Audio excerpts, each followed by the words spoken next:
Hoje eu vou mostrar para você como fazer boas anotações de um livro de matemática.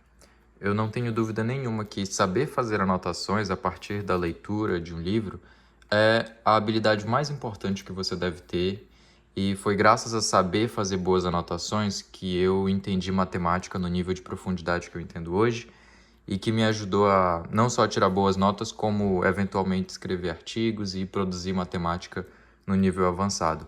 Tudo começa em saber como fazer anotações da maneira correta. Então nesse vídeo eu vou compartilhar para vocês como eu faço isso e fica à vontade para usar tudo que eu ensino de uma maneira que seja apropriada para você. Esse é o meu estilo, cada pessoa tem um estilo diferente, mas eu acredito que mesmo sendo um estilo mais particular, existe alguma coisa que você pode tirar de proveito para a maneira como você estuda. E a gente vai fazer algo bem ativo. Eu tenho aqui o livro de análise real do Folland. Já falei sobre esse livro no vídeo anterior. Dá uma olhada aqui no canal para você saber mais sobre esse livro. E a gente vai fazer essa sessão aqui de Sigma Álgebra. Então vamos começar. Sigma Álgebra. Se você não sabe por que eu estou usando uma folha A4 sem pautas destacadas, o meu último vídeo foi justamente sobre isso. Então, se você está com curiosidade, corre lá que você vai entender por que eu uso folhas A4 sem pauta. Então, vamos fazer anotações aqui sobre Sigma Álgebra. E, começando a leitura do livro, eu percebo que a primeira coisa que ele faz é definir o que é uma Sigma Álgebra. E isso vai acontecer em qualquer livro de matemática que você abrir. Geralmente aquela seção ou aquele capítulo ele começa com uma definição. Se ele começar te contando uma historinha do porquê que a formiga não se perde no deserto, pode fechar aquele livro que ele não presta para nada. Livro de matemática de verdade segue o estilo de definição, teorema, demonstração, exemplos. E as conclusões e as ideias e as aplicações você procura por conta própria depois. Então ele começa aqui com a definição de sigma álgebra. Ele diz que uma sigma álgebra, então vamos dizer, seja X um conjunto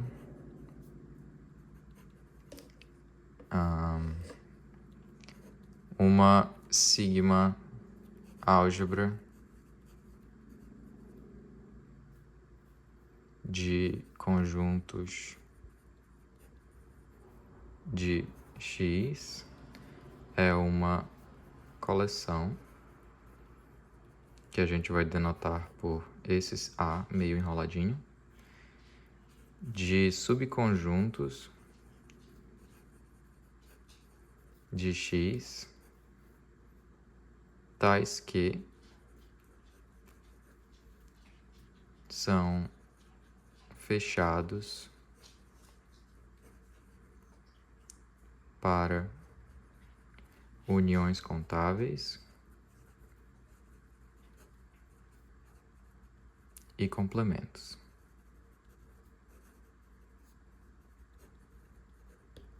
Então, anotei aqui a definição que ele me dá no livro. Ele me disse que se você tiver um conjunto X, uma sigma álgebra de conjuntos de X é uma coleção. E aí que eu já posso começar a entender os termos que ele usa. Uma coleção é um conjunto de conjuntos. Então, esse Azinho meio enroladinho aqui é um conjunto de subconjuntos de X. Então, ele diz que a sigma álgebra é uma coleção de subconjuntos de X, tais que esses subconjuntos são fechados para uniões contáveis. E aí a gente começa a entender o que ele quer dizer com cada coisa. Então, fechados para uniões contáveis. Então, vamos imaginar aqui que você tem um conjunto X, deixa eu, por exemplo, desenhar ele aqui, e aí você tem vários subconjuntos dele, né? Esse aqui pode ser um subconjunto, esse aqui pode ser um subconjunto, o vazio, que não está em lugar nenhum, é um subconjunto de X, e o próprio X é um subconjunto de si próprio. Então, a sigma álgebra, o Azinho enrolado, vai ser uma coleção de todos esses subconjuntos. E eles têm que ser fechados para uniões contáveis. O que eu entendo a partir disso? Bem, fechado para união contável significa que se eu pegar vários conjuntos de A, desse Azinho enrolado, vários conjuntos da sigma álgebra, e eu unir todos eles, eu vou obter novamente um conjunto da sigma álgebra. Para fazer um exemplo que talvez seja mais claro, imagina que você tem aqui o seu conjunto X sendo um intervalo, 0, 1, certo? Você concorda comigo que esse conjunto aqui é 1, definido como o conjunto que contém o número 1? Ele é um subconjunto de X? Acho que todo mundo concorda com isso, né? Define então o E2 como sendo o conjunto que contém o número 1 sobre 2. Novamente, está aqui no meu intervalo 0, 1. E aí você já entendeu, né? O E3 seria o conjunto que contém 1/3, que novamente é um subconjunto do 0, 1. O que essa propriedade está me dizendo é que se eu tomar a união dos conjuntos EN, e essa união tem que ser contável, então eu consigo contar, e daí eu consigo colocar um índice nesses conjuntos, né? 1, 2, 3. Essa união, ela vai estar novamente de volta na sigma álgebra. Ou seja, o que ele está me dizendo basicamente é que o conjunto 1, meio, 1/3, 1/4 e assim por diante, ele está contido na sigma álgebra, desde que cada um desses pequenos conjuntos aqui estejam lá. Outra coisa que ele me diz é que ele é fechado para complementos. Então, essas são as duas únicas propriedades que eu preciso. E fechado para complementos é mais simples. Se você tem um subconjunto aqui que pertence à sigma álgebra, se eu tomar o complemento dele, ou seja, a parte de fora do conjunto, esse complemento também tem que estar na sigma álgebra. Por exemplo, o conjunto E1 aqui. O E1 pertence à sigma álgebra, ou seja, o conjunto formado só pelo número 1. Quem seria o complemento dele? O complemento do E1 seria o intervalo que vai de 0 e aberto no 1. Esse complemento aqui também estaria na minha sigma álgebra. E esse aqui é um exercício mental que eu vou fazendo para entender o que significa cada termo da minha definição. Então, eu já sei, consegui entender o que é fechado para união contável, eu consegui entender o que é fechado para complementos, e eu sei também que esse carinha aqui é uma união é uma coleção de vários conjuntos. E aí nada melhor do que fazer um exemplo meu mesmo. Vamos pegar um conjunto aleatório aqui. Vamos pegar esse conjunto, x igual a 1 e 2. Então, ele só tem dois elementos, número 1 e número 2. Bora tentar construir uma sigma álgebra para esse conjunto? E vamos chamar ela de Azinho enrolado. Então, primeiro, vamos colocar nessa sigma álgebra um subconjunto dele, que eu acho que é um subconjunto bem razoável. É o conjunto que contém só o número 1, certo? E aí eu sei que ele também tem que ser fechado para complemento. E o complementar desse conjunto é o conjunto que contém só o número 2. Então esse cara também tem que estar, por obrigação.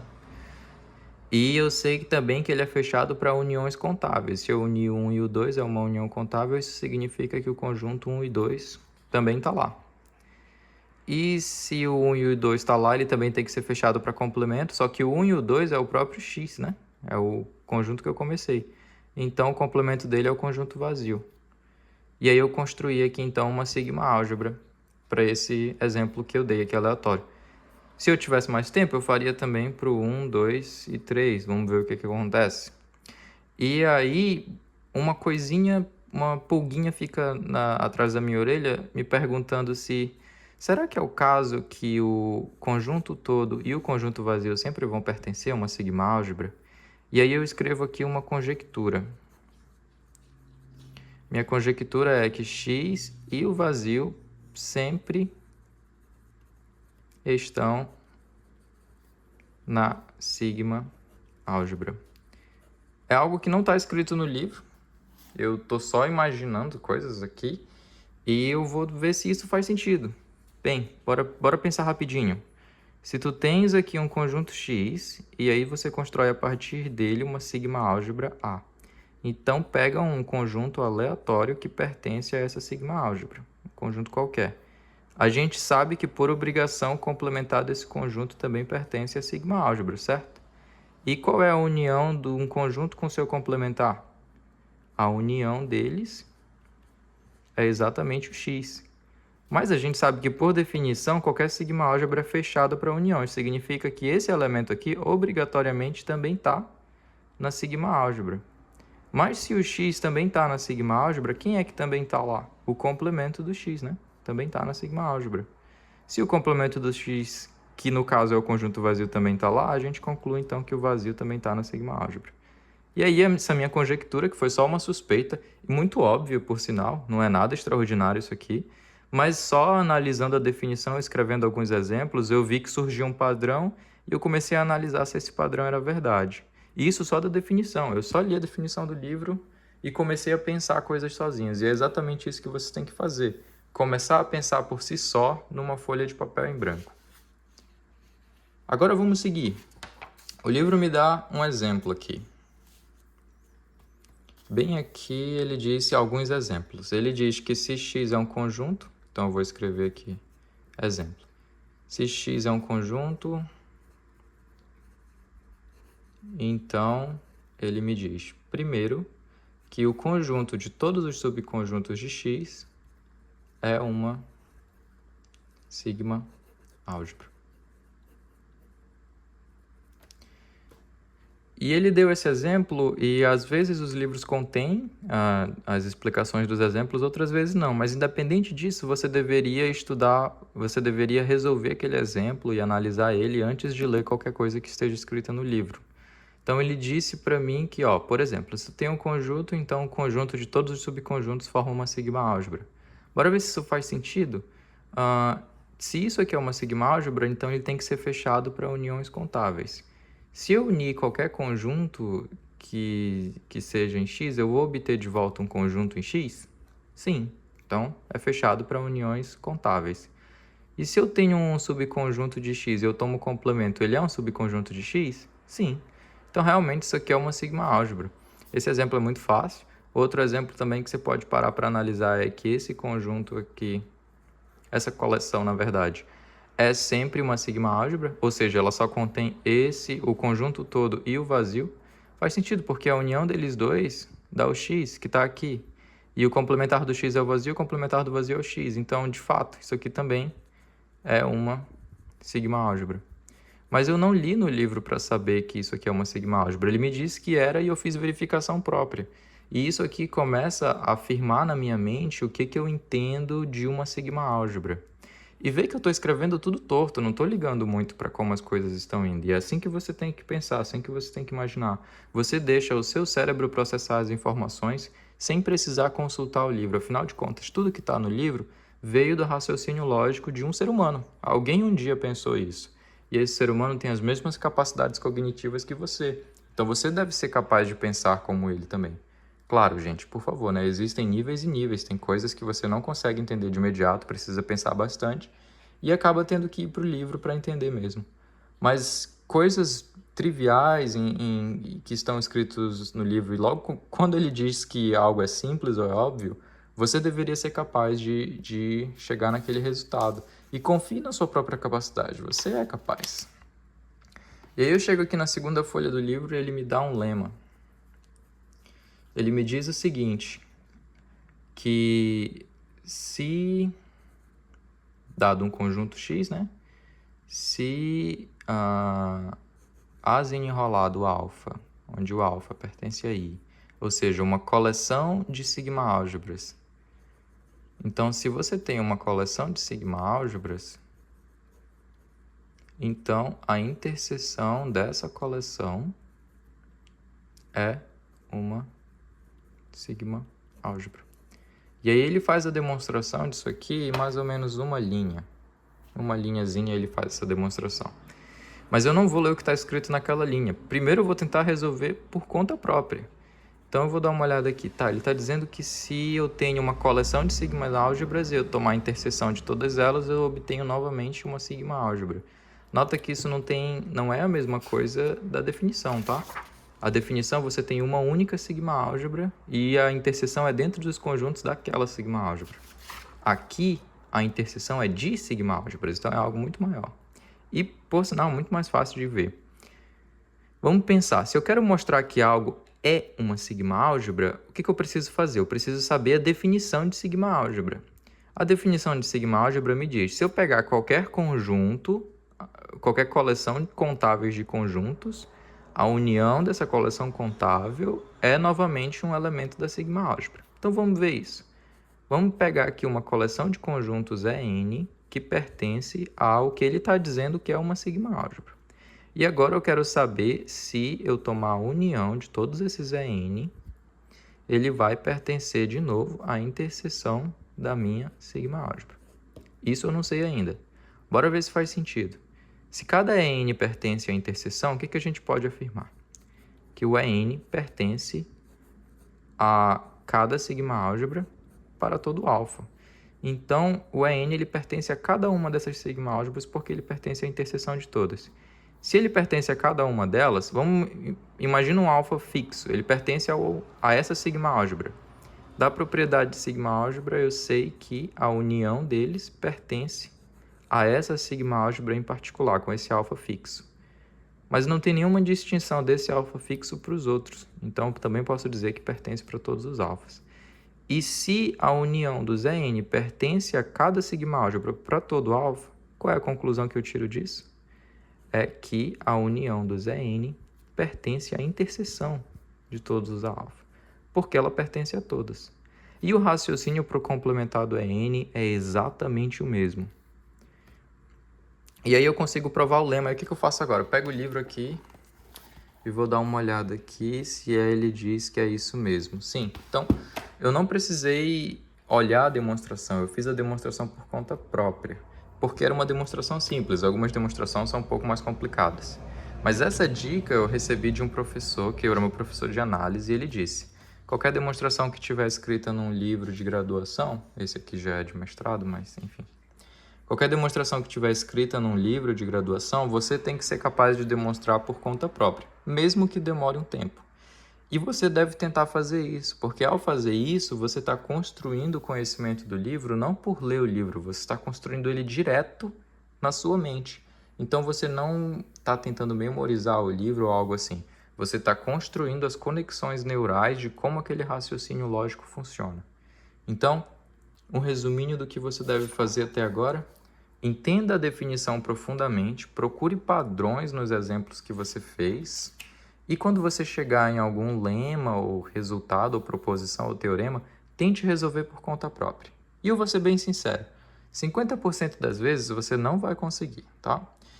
E tudo bem, o simples fato de você ter tentado fazer vai ajudar você a, quando ler a demonstração que está no livro, entender onde você errou e onde você precisa melhorar o seu pensamento. Então você está se tornando uma pessoa melhor e mais inteligente porque você não está só tentando entender a demonstração, mas você está tentando entender por que você não conseguiu. Então, independente do resultado, se você conseguir ou não demonstrar aquele lema ou teorema, independente se você conseguiu ou não, o simples fato de tentar já vai colocar você um passo à frente. Então, sempre tente fazer demonstrações antes de ler o livro. E, finalmente, você repete isso para todas as definições e resultados que tiver, até que você vai chegar nos exercícios daquela sessão. Então, tenho aqui alguns exercícios.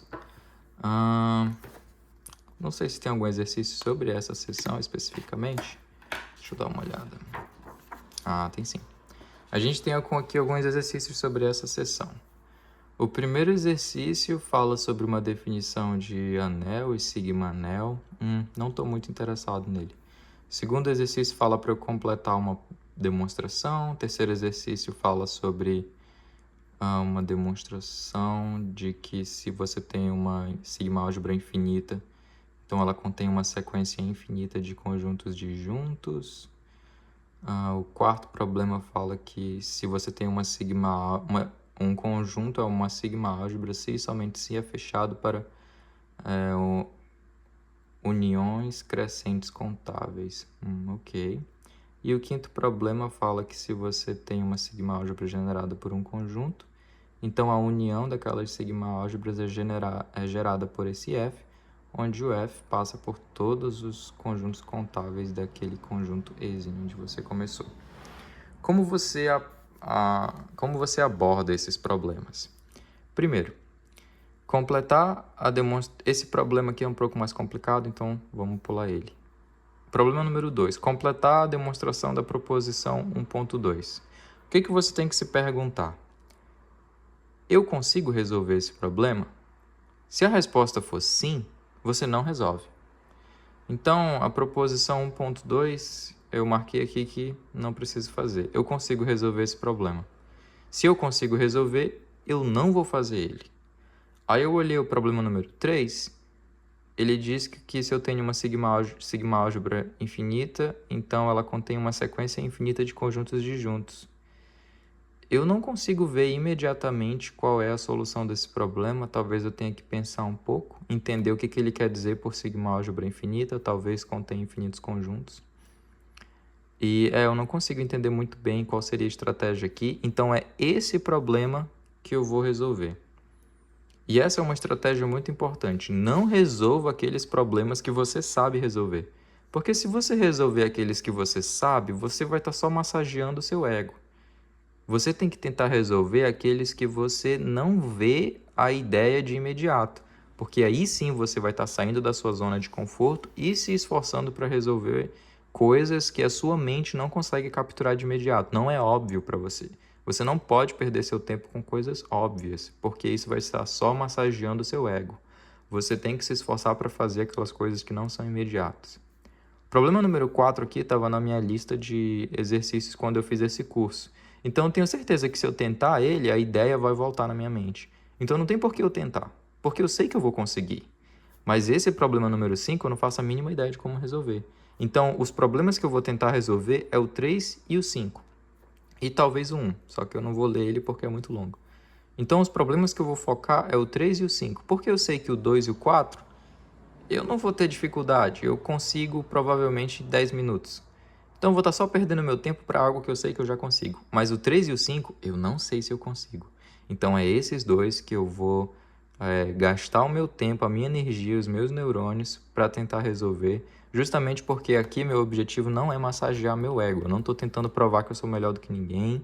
E eu não estou tentando mostrar que eu sou mais inteligente que ninguém.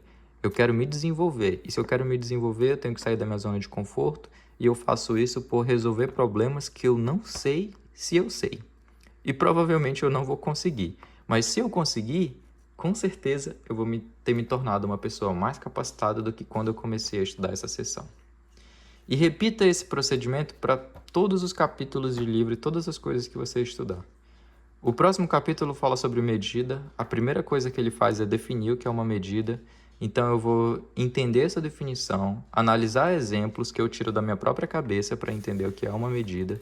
Depois eu vou ver os teoremas que ele fala e vou tentar demonstrar esses teoremas por conta própria, mesmo que demore tempo, porque se eu conseguir, eu nunca vou precisar decorar a demonstração desse teorema.